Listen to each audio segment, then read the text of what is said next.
Shalom saudara-saudara yang terkasih, kita bertemu kembali di dalam renungan santapan rohani pada hari ini 20 hari bulan Mac 2025. Renungan kita diambil dari Injil Lukas bab 16 ayat 19 sampai 31. Sekali peristiwa, Yesus berkata kepada murid-muridnya, "Ada seorang kaya yang selalu berpakaian jubah ungu dan kain halus, dan setiap hari bersukaria dalam kemewahan. Dan ada seorang pengemis bernama Lazarus, badannya penuh dengan borok. Ia berbaring dekat pintu rumah orang kaya itu dan ingin menghilangkan laparnya dengan apa yang jatuh dari meja orang kaya itu. Malahan anjing-anjing datang dan menjilatkan boroknya. Kemudian matilah orang miskin itu, lalu dibawa oleh malaikat-malaikat ke pangkuan Abraham. Orang kaya itu juga mati, lalu dikubur. Sementara menderita sengsara di alam maut, ia memandang ke atas, dan dari jauh dilihatnya Abraham dengan Lazarus duduk di pangkuannya. Lalu ia berseru, 'Bapa Abraham, kasihanilah aku.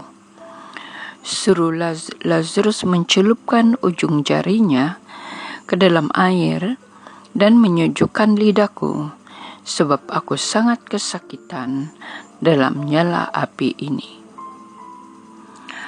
Tetapi Abraham berkata, 'Anakku, ingatlah, engkau telah menerima segala yang baik semasa hidupmu, sedangkan Lazarus segala yang buruk.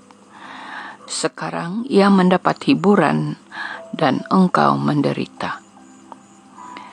Selain daripada itu, di antara kami dan engkau terbentang jurang yang tak terseberangi, sehingga mereka yang mau pergi dari sini kepadamu, ataupun mereka yang mau datang dari situ kepada kami, tidak dapat menyeberang.'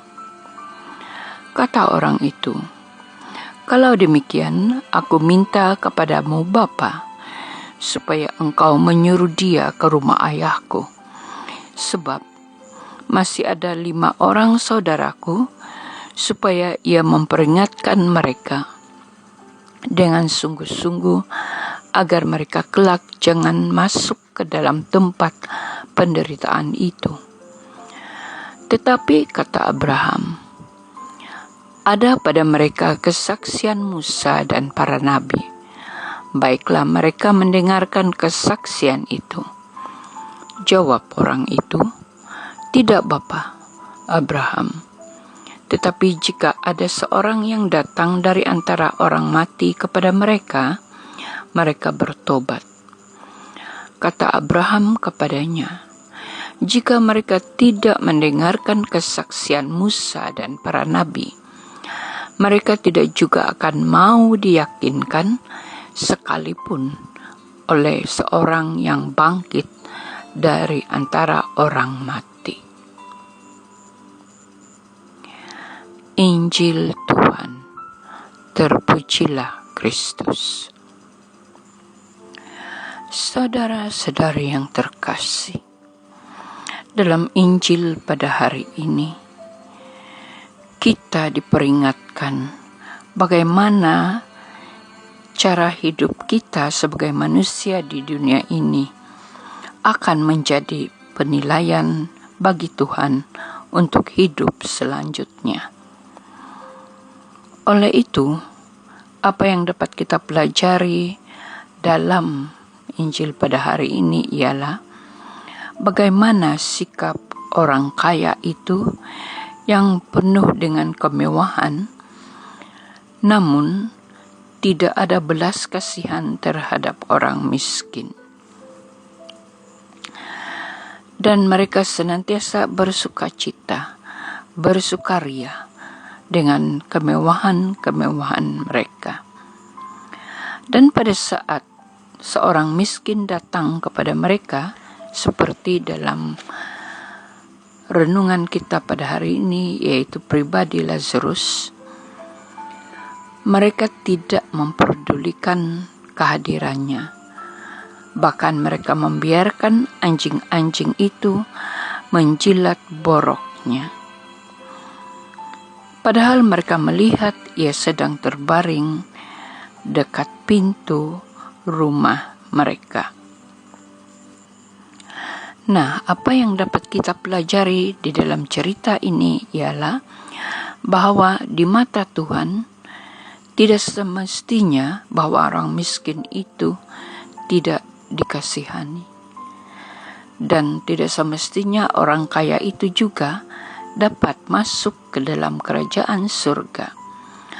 Oleh karena kekayaan itu membutakan mereka, maka mereka lupa bagaimana harus bersikap belas kasihan terhadap orang lain, bagaimana harus bermurah hati kepada sesamanya. Oleh yang demikian, kita jangan lupa ternyata bahwa bila kita dipanggil oleh Tuhan dan kita dinilai dari cara hidup kita, maka itu menjadi sebuah renungan bagi kita semua. Ternyata surga itu ada, neraka itu ada. Dan kalau kita bersikap seperti orang kaya tadi, nescaya tempatnya di jurang yang seperti dialami oleh orang kaya. Saudara-saudara yang terkasih, kita tidak dapat diselamatkan lagi bila berada di dalam jurang itu. Oleh itu, Tuhan mengundang kita semua untuk belajar dan harus memiliki hati yang berbelas kasih kepada mereka yang berkesusahan di sekitar kita. Apa yang kita tanam, dan itulah akan kita tuai di kemudian hari. Semoga sabda Tuhan pada hari ini memberikan kita satu permenungan yang sangat baik untuk kita renungkan untuk masa depan kita. Dan semoga sabda ini juga memberkati kita semua dan mengingatkan kita bahwa Tuhan senantiasa memperhatikan seluruh perjalanan hidup kita. Oleh itu, marilah kita mensyukuri kiranya kita masih mempunyai hati yang berbelas kasih, mempunyai kemurahan hati, dan mempunyai kasih terhadap sesama kita. Amin.